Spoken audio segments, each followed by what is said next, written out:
कुछ लम्हों में चबूतरे पर रखा पिंजरा खोला जाएगा। इसमें बैठा परिंदा जिसके कंधे पर बैठेगा वही हमारा बादशाह होगा। लकड़हारा अरसलान ये दिलचस्प मंजर देखने लगा। किस्मत की खूबी, जब पिंजरा खुला गया तो परिंदा उड़कर अरसलान के कंधे पर आ बैठा।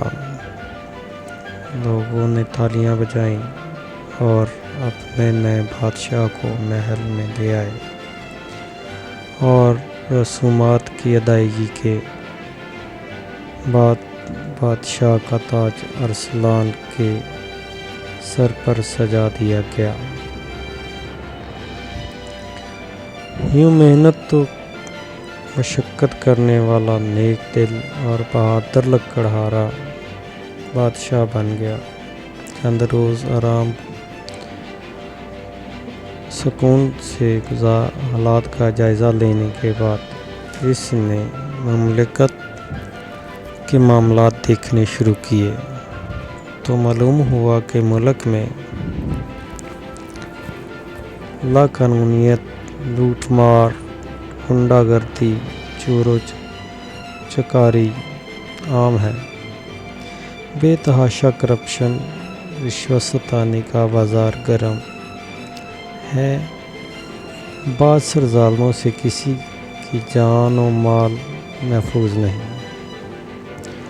आम लोग बादशाह के दरबार में रोज़ाना दरख्वास्तें देते मगर राशि बादशाह तक नहीं पहुंचने देता। रिश्वत के बगैर कोई काम नहीं होता। इसने ऐलान करवाया कि आज के बाद कोई रिश्वत नहीं लेगा। अगर मालूम हो गया तो इसको फांसी की सज़ा होगी। हर तरफ सन्नाटा छा गया मगर लोग कब बाज आने वाले थे। उन्होंने रिश्वत न छोड़ी। जिस का पता चलता गया उसे फांसी चढ़ा दिया जाता। कुछ ही दिनों में रिश्वत लेने और देने वालों में नुमायां कमी देखने में आई। रिश्वत के खात्मे के साथ गुंडागर्दी और लाक़ानूनियत का भी खात्मा हो गया। हर शख्स अपने फ़राइज़ और दूसरों के हक़ूक़ का ख्याल करने लगा। यूँ मुल्क में इस्लाह अहवाल की सूरत बनी और तामीर व तरक्की का नया दौर शुरू हो गया। रियासत की तामीर व तरक्की की शहरत चारों तरफ फैली तो अरसलान को मुल्क बरदर करने वाले बादशाह ने उससे मिलने की ख्वाहिश का इजहार किया। अरसलान ने अपना वली अहद लाने की शर्त रखी। बादशाह अपना वली अहद यानी शहजादे को लेकर बादशाह के दरबार में पहुंचा तो अपने दोस्त को देखकर हैरान रह गया।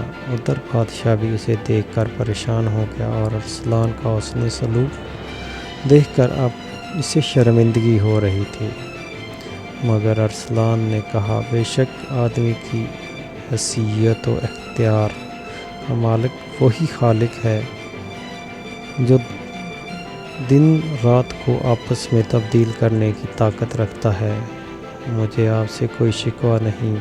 अगर मुझे मुल्क बदर ना करते तो आज भी मैं लकड़ियाँ बेचकर गुजारा कर रहा होता। लेकिन अल्लाह ताला बेहतरीन कारसाज है। प्यारे दोस्तों, आप भी मेहनत का दामन हाथ से ना छोड़ें। इसलिए कि आपको भी मेहनत करनी चाहिए ताकि आप भी कामयाबी की ज़िंदगी बसर कर सकें। शुक्रिया। प्यारे दोस्तों, उम्मीद है कि आपको ये कहानी पसंद आई होगी। पसंद आई है तो प्लीज़ वीडियो को लाइक करें, शेयर करें। शुक्रिया। जज़ाकल्लाह।